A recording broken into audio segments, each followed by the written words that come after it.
జీవితంలో నేను ఏది సాధించలేను అని అనుకుంటున్నారా? మరి ఎన్నోసార్లు ఓటమికి గురై, ఇది నాతో సాధ్యం కాదు అని బాధపడుతున్నారా? అయితే ఈ వీడియో మీకోసం. నిన్న నా వీడియోలో అభ్యసన ప్రక్రియ గురించి చెప్పడం జరిగింది. ఈ అభ్యసన ప్రక్రియలో ఫస్ట్ స్టెప్ నీడ్. మనకెప్పుడైతే నీడ్ ఉంటుందో, అవసరం ఉంటుందో, అవసరానికి తగ్గట్టుగా మనం మన గమ్యాన్ని ఫిక్స్ చేసుకుంటాం. అయితే ఈ అవసరానికి, గమ్యానికి మధ్య ఉన్నటువంటి దారి ఏదైతే ఉందో, ఆ వే దట్స్ నాట్ క్లియర్. ఎన్నో రకాల ఆటంకాలున్నాయి. ఎన్నో రకాల బ్లాక్స్ ఉన్నాయి. ఎన్నో రకాల ఇబ్బందులున్నాయి. సమస్యలున్నాయి. ఈ సమస్యలన్నిటిని అధిగమించుకుంటూ మనం గమ్యాన్ని చేరుకోవాలి. అయితే ఈ ప్రతి వ్యక్తి జీవితంలో ఉంటదండి ఇది. ఏదో ఒక్కళ్ళే మనం అనుకుంటాము నా జీవితంలోనే ఇలాగుంది అని చెప్పేసి అనుకుంటాం. అలా కాదు. ప్రతి వ్యక్తి జీవితంలో కూడా ఈ ఛాలెంజెస్ అనేవి ఉంటాయి. ఒక గమ్యాన్ని మనం చేరుకోవాలనుకున్నప్పుడు. అయితే ఆ ఛాలెంజెస్ అన్నీ మనం అధిగమించుకుంటూ, ప్రాబ్లమ్స్ అన్నీ ఓవర్‌కమ్ చేసుకుంటూ we have to reach the goal. ఇది మనం అనుకుంటాం నా ఒక్కళ్ళకే సాధ్యం కావట్లేదు. అందరూ చాలా ఈజీగా చేసేస్తున్నారని చెప్పేసి అనుకుంటాం. No. It's not at all correct. ప్రతి వ్యక్తి జీవితంలో కూడా ఈ సమస్యలు ఉంటానే ఉన్నాయి. వాళ్ళు అన్ని సార్లు ప్రయత్నం చేస్తూనే ఉన్నారు. అన్ని ప్రయత్నాలు వాళ్ళు కూడా సక్సెస్‌ఫుల్ కాలేదు. చాలా ప్రయత్నాలు మరి ఫెయిల్యూర్ అయినాయి. అయినా సరే వాళ్ళు పట్టు వదలకుండా they continued their trials and they have achieved their goals. అయితే నేనిక్కడ ఒక ఎగ్జాంపుల్ ఇవ్వాలనుకుంటున్నాను మీకు. అదేంటంటే థామస్ ఎడిసన్. ఆయనేంటి బల్బ్ కనుక్కున్నాడు. బల్బ్ కనుక్కున్నటువంటి సైంటిస్ట్. అయితే ఈయన ఫస్ట్ చేసిన ట్రయల్‌లోనే, ఎక్స్‌పెరిమెంట్‌లోనే 100% సక్సెస్‌ఫుల్ అయిపోయి ఫస్ట్ అటెంప్ట్‌లోనే బల్బ్ కనుక్కోలేదండి. మీరు కావాలనుకుంటే you can just go through that. ఎన్నో ఎక్స్‌పెరిమెంట్స్ చేసాడంట. ఎన్నో సార్లు ఫెయిల్యూర్స్ వచ్చినాయంట ఆయనకి. అయినప్పటికీ he did not give up. ప్రయత్నం చేస్తూనే ఉన్నాడు, చేస్తూనే ఉన్నాడు, చేస్తూనే ఉన్నాడు. చివరికి మరి ఆయన బల్బ్ కనుక్కోవడం అనేది జరిగింది. అలాగా మరి మనకున్నటువంటి డిజైర్, సపోజ్ ఒక స్టూడెంట్ డాక్టర్ అవ్వాలనుకున్నారనుకోండి. అనుకోని బాగా ప్రిపేర్ అయ్యి ఎగ్జామ్ రాసారు, ఎంట్రన్స్ ఎగ్జామ్. కానీ అందులో ఫెయిల్ అవ్వడం జరిగింది. అన్నంత మాత్రాన it does not mean that we have to give up. Discourage కాకూడదు. Again we have to try if that desire is so strong. ఆ మోటివేషన్ బలంగా ఉన్నప్పుడు తప్పకుండా మనం ప్రయత్నం చేసి మన మరి గమ్యాన్ని చేరుకోవడం అనేది జరుగుతుంది. ఇందులో మన పాత్ర ఏంటి? పెద్దవాళ్ళుగా we have to encourage them, we have to support them and we need to give encouragement and we need to motivate them. Motivate చేసినప్పుడు ఏదో ఒకసారి ఫెయిల్యూర్ కాగానే వాళ్ళు అరే నీకేం కాదు, నువ్వు చేయలేవు అని చెప్పేసి డిస్కరేజ్ చేయకుండా, ఇన్సల్ట్ చేయకుండా what we have to do, we need to encourage them and we need to motivate them. అప్పుడు ఏమవుతుందంటే మన సపోర్ట్తో కూడా వాళ్ళు ఇంకా ఇమీడియట్గా వాళ్ళు అనుకున్నటువంటి గోల్స్ని రీచ్ కావడానికి వీలుంటుంది. కాబట్టి it's not only one persons responsibility, it is what you can say ఆ బిడ్డ అనుకున్న స్టూడెంట్ మాత్రమే కాకుండా తన చుట్టూ ఉన్నటువంటి పరిసరాలు, ఆ పరిస్థితులు కూడా ఎంకరేజ్ చేస్తూ ఉన్నప్పుడు డెఫినెట్గా తను అనుకున్నటువంటి గోల్ని రీచ్ అవ్వడానికి వీలుంటుంది. చాలాసార్లు పిల్లలు వాళ్ళ ఒకసారి ఫెయిల్యూర్ కాగానే వాళ్ళకంటే ఎక్కువ బాధపడటం, డిస్కరేజ్ అవ్వడం అనేది పేరెంట్స్లో చూస్తూ ఉంటాం, టీచర్స్లో చూస్తూ ఉంటాం.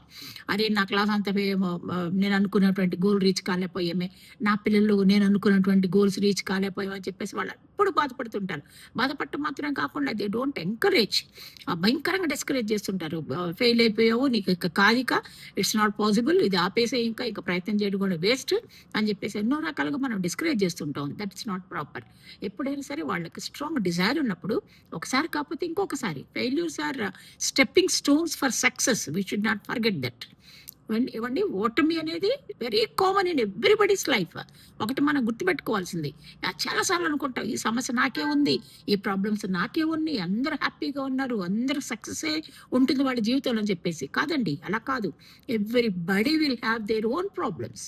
ప్రతి ఒక్కళ్ళకి వాళ్ళ యొక్క సమస్య ఏంటనేది వాళ్ళకే తెలుసు. అందులో వచ్చి మనకు చెప్పరు కదా వాళ్ళ సమస్యలు ఏంటో. కాబట్టి తప్పకుండా we need to receive everything in a positive way. జరిగేటువంటి విషయాల్ని మనం పాజిటివ్గా తీసుకోవాలి. తీసుకున్నప్పుడు డెఫినెట్గా will be very successful in our life. And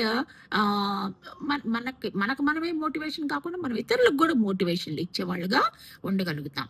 అయితే మరి ఈ లెర్నింగ్ అనేది ఇట్స్ ఎ కంటిన్యూస్ ప్రాసెస్ అండి. There is no end for this process of learning from life to what birth to death.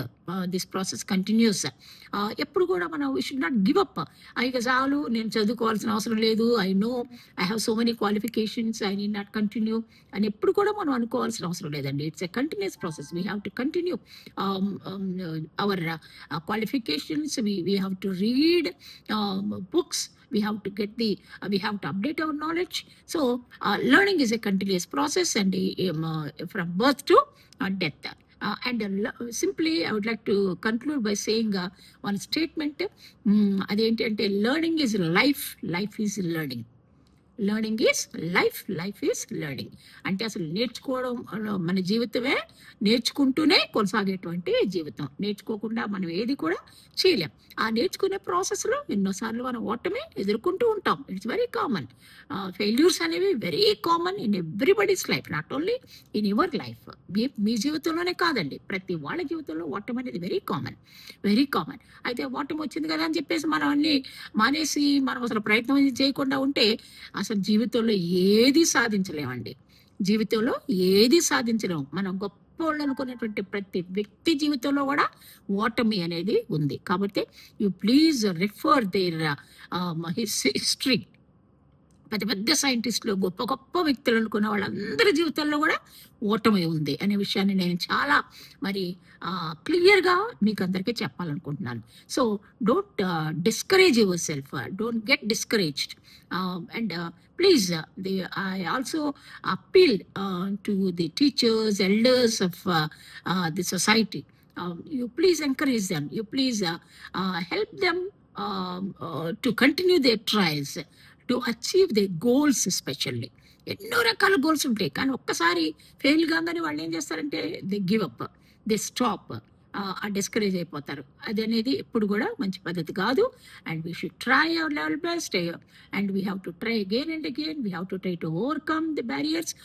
ఎలాగా ఇందులో నేను ఒక అనాలిసిస్ గురించి కూడా చెప్పడం జరిగింది నా ప్రీవియస్ వీడియోస్లో. Swat analysis, strengths, weaknesses, opportunities and threats. SWOT, SWOT, strengths, weaknesses, opportunities and threats. If you have this analysis, you can have clarity about your personality, and you will also know how to do and how to continue your trials and how to reach the goal. Thank you so much for watching my videos. Please share and subscribe my channel.